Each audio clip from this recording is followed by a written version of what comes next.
नमस्कार मेरे किसान भाइयों, स्वागत है आप सबका एक बार फिर। किसान साथियों, आज की इस वीडियो में हम बात करेंगे गन्ना फसल में सारे के सारे खाद प्रबंधन के बारे में। बुआई से लेके कटाई तक हमें कितनी बार खाद डालना, कौन कौन सा खाद डालना, कौन सी दवाओं का हमें इस्तेमाल करना, ये सवाल भी बहुत सारे किसान साथी पूछते रहते हैं कि भाई हमें तो पूरी की पूरी डिटेल दे दो एक ही वीडियो में। किसान भाइयों, पूरी की पूरी डिटेल कुछ नहीं होती। सभी किसान भाइयों का अपना एक अलग पैटर्न है। सब खेती कर रहे हैं, लेकिन सब किसान अपने तरीके से खेती करते हैं। कोई डीएपी का इस्तेमाल बुआई में करता है, कोई एनपीके खाद का इस्तेमाल करता है, कोई इन दोनों का नहीं करता, एसएसपी खाद को ज्यादा प्रेफर करता है, ज्यादा महत्व देता है। तो सबका अपना तरीका है, लेकिन आज मैं आपको थोड़ा सा बताने की कोशिश करूंगा कि कौन कौन से पोषक तत्व हैं जिनका इस्तेमाल हमें शुरू में करना चाहिए और कितनी बार करना चाहिए। क्योंकि 6 ही मुख्य पोषक तत्व हैं: nitrogen, phosphorus, potash, magnesium, calcium और सल्फर। कुछ हद तक जिंक भी इसमें आता है किसान भाइयों, लेकिन ये 6-7 पोषक तत्व हैं। अगर इनका हम समय पे सही मात्रा में इस्तेमाल कर ले, और इनके अलावा जो भी माइक्रोन्यूट्रिएंट है जिनकी थोड़ी थोड़ी मात्रा फसलों को चाहिए, अगर हम चाहें तो उनको स्प्रे के माध्यम से भी दे सकते हैं। किसान भाइयों, हम खेती करते हैं, हमारा मकसद ये होना चाहिए कि फसल तो अच्छी हो ही हो, लेकिन हमारी जो लागत है वो भी सीमित रहे। वरना बाजार में आपको दुनिया भर के खाद मिलेंगे, दुनिया भर के बताने वाले मिलेंगे, आप अपना नुकसान ही कर बैठेंगे। किसान भाइयों, ये जमीन है, आप जितना चाहे उतना डालते रहो, ये मना करने वाली नहीं है।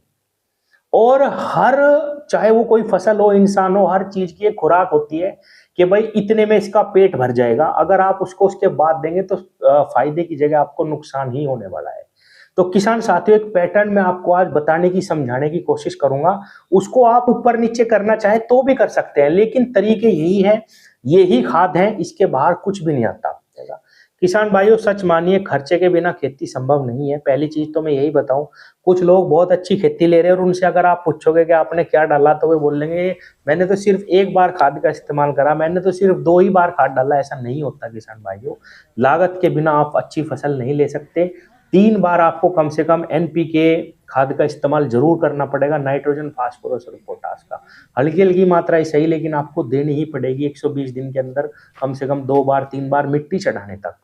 अब बात आती है बुआई की। किसान भाइयों, इसमें तो कोई दो राह है ही नहीं। जब भी हम किसी भी फसल की बुआई करें, हमें अपनी मिट्टी की बहुत ही अच्छी गहरी जुताई करनी चाहिए अपने खेत की।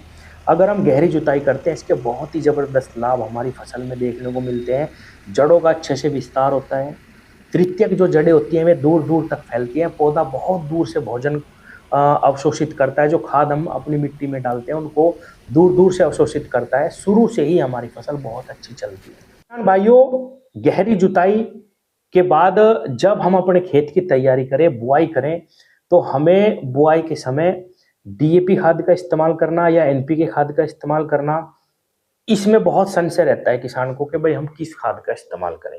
जैसे कि मैंने वीडियो के शुरू में ही बताया, नाइट्रोजन, फास्फोरस और पोटास, कैल्शियम, मैग्नीशियम और सल्फर, ये 6 मुख्य पोषक तत्व हैं जिनकी सबसे ज्यादा फसल को आवश्यकता रहती है, और इनमें भी फास्फोरस की ही सबसे ज्यादा आवश्यकता फसल को रहती है। इसीलिए बुआई के लिए सबसे अच्छा जो खाद है किसान भाइयों, वो डीएपी है, डाई अमोनियम फास्फेट, जिसके अंदर थोड़ी सी मात्रा नाइट्रोजन की है और बहुत ही ज्यादा मात्रा इसमें फास्फोरस की है। जब हम अपने खेत की बुआई करें तो हमें गन्ने टुकड़ों के पास ही डीएपी डालनी चाहिए। इससे कोई भी नुकसान नहीं होता। सबसे पहले तो मैं ये बताऊं, किसान ये समझते हैं कि भाई हम ज्यादा फास्फोरस या डीएपी अपनी गन्नों के पास डाल लेंगे तो उसकी आंखें खराब हो जाएंगी। ऐसा बिल्कुल नहीं है किसान भाइयों। आप डीएपी का इस्तेमाल बहुत ही अच्छी मात्रा में करें, या मैं यूं कहूंगा कि जितनी डीएपी आप लास्ट तक अपनी फसल को देते हैं, उसका 70% भाग हमें बुआई के समय ही इस्तेमाल कर लेना चाहिए। अब कुछ लोग कहेंगे कि भाई हम तो एसएसपी डालना चाहते हैं। आप बिल्कुल डाल सकते हैं। जैसा कि मैंने बताया, पैटर्न समझने की आवश्यकता है। नाइट्रोजन, फास्फोरस और पोटास, मैग्नीशियम, कैल्शियम और सल्फर का हमें बैलेंस बनाना है। माइक्रोन्यूट्रिएंट हम स्प्रे के माध्यम से भी दे सकते हैं, या आप चाहें तो किसी भी अच्छी कंपनी का माइक्रोन्यूट्रिएंट नीचे भी दे सकते हैं। अभी हम बात करेंगे बुआई के समय। अगर मान लीजिए आपके पास डीएपी उपलब्ध है तो डीएपी का इस्तेमाल करिए। इसके साथ आप सल्फर भी डाल सकते हैं किसान भाइयों, जिंक नहीं डालना। जिंक डीएपी के साथ नहीं डालना। अगर आप चाहें तो सल्फर डाल सकते हैं। तो आपके तीन मुख्य पोषक तत्व डल गए, नाइट्रोजन भी डल गई, फास्फोरस भी डल गया, सल्फर भी डल गया। इसके साथ अगर आप चाहें तो थोड़ी सी नाइट्रोजन और मिला सकते हैं, क्योंकि नाइट्रोजन की मात्रा डीएपी में थोड़ी सी कम है। आधा बैग अगर आप चाहें या एक बैग भी आप चाहें तो इसके साथ नाइट्रोजन मिला सकते हैं। अगर आप बुआई के समय एनपीके खाद का इस्तेमाल करना चाह रहे हैं, आप उसका इस्तेमाल करते हैं तो उसका भी कर सकते हैं। इसमें नाइट्रोजन, फास्फोरस और पोटाश तीनों चीज रहती है। एक बैग आप प्रति एकड़ उसका भी इस्तेमाल कर सकते हैं। इसके साथ भी अगर आप चाहें तो अतिरिक्त सल्फर ऐड कर सकते हैं किसान भाइयों। तो ये 3-4 मुख्य पोषक तत्व आपकी फसल को मिल जाएंगे। किसान भाइयों, बहुत ज्यादा दवाओं का भी इस्तेमाल ना करें कि भाई मैं 3-3 दवाएं बुआई में डाल रहा हूं, नहीं।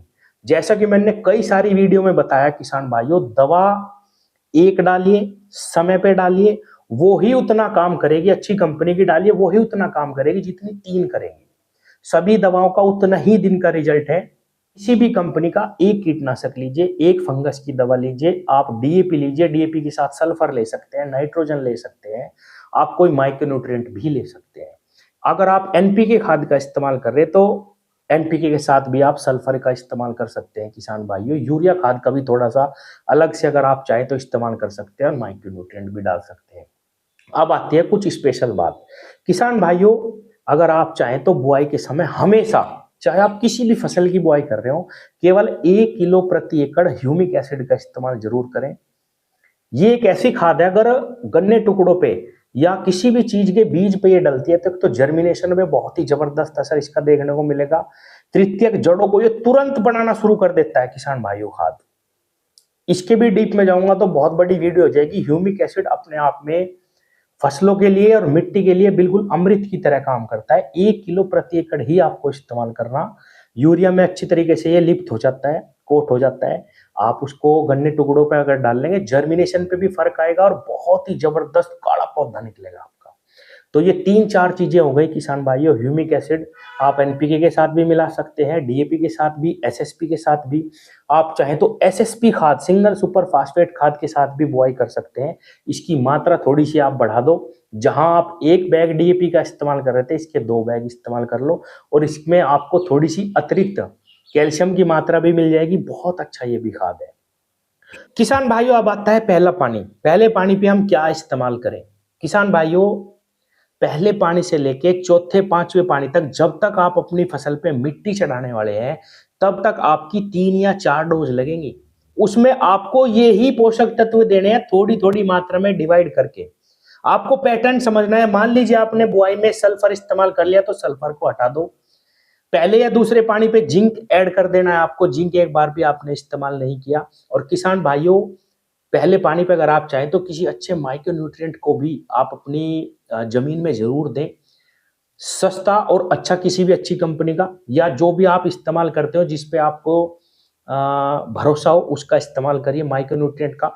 और तीसरे पानी के बाद एनपीके ग्रेड के साथ एक हल्का कीटनाशक लेना। और किसान भाइयों, इसके साथ भी आप कोई भी माइक्रो न्यूट्रिएंट इस्तेमाल करना शुरू कर दो।